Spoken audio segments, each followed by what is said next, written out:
Tak, kita duk pandang Palestin jauh-jauh. Pasal apa? Tuan-tuan tengok pulau tu.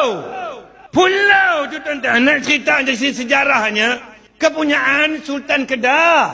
Rakyat Sultan sudah menapak di pulau sebelum Francis Wright datang lagi. Pasal apa pulau tu jadi macam ni sekarang ni? Tuan-tuan jual tanah dia.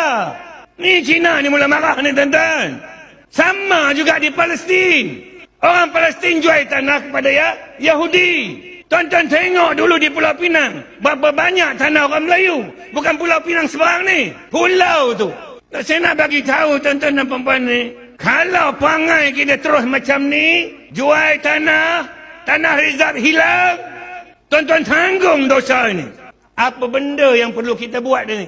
Supaya kita dapat bina balik kekuatan pada masa dahulu ni. Saya nak sebut tuan-tuan. Kalau tuan-tuan masih lagi melihat sesama kita, sesama Melayu ni, sesama saudara ni sebagai musuh, tuan-tuan boleh berbaik dengan orang bukan Islam, tapi tuan-tuan tak boleh baik sesama kita ni. Kalau perangai itu masih ada, saya tidak yakin kita boleh capai apa yang kita nak pada malam ini. Berbuih mulut macam mana pun cerita, kalau kesedaran itu tak ada, tuan-tuan tengoklah apa akan jadi pada masyarakat anak-anak bangsa kita pada masa akan datang. Kedua, saya nak minta tuan-tuan ni, apatah lagi tuan-tuan tinggal di Pulau Pinang ni, tuan-tuan nampak sendiri apa yang berlaku ni. Ya, tuan-tuan boleh lihat sendiri di depan mata tuan-tuan ini. Dan di pulau itu tidak mustahil jadi Singapura. Melihat kepada keadaan hari ini, tuan-tuan, saya nak sebut ini, tidak mustahil kita akan kehilangan pulau yang seterusnya. Setelah kita hilang Singapura, nak sebut, nanti sebut panjang-panjang tak boleh juga. Tapi kadang-kadang kena sebut juga. Kalau tuan-tuan nak mengulangi lagi peristiwa yang telah berlalu ni,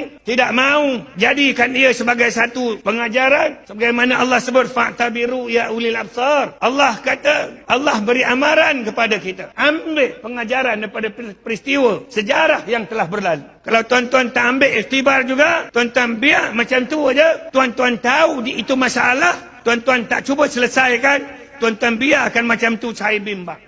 Ustaz, saya cukup takut ini. Umat Islam ni, orang Melayu ni dia mudah lupa, Ustaz. Tapi Cina mudah ingat. Dah. Saya nak sebut ni, dia semangat mula-mula je, Ustaz. Dia dengar pada malam ini, betul balik dia tak. Bila timbul isu lain nanti, dia mudah lupa. Saya cukup bimbang. Ya, perkara yang berlaku di luar sana akan berlaku dalam negara.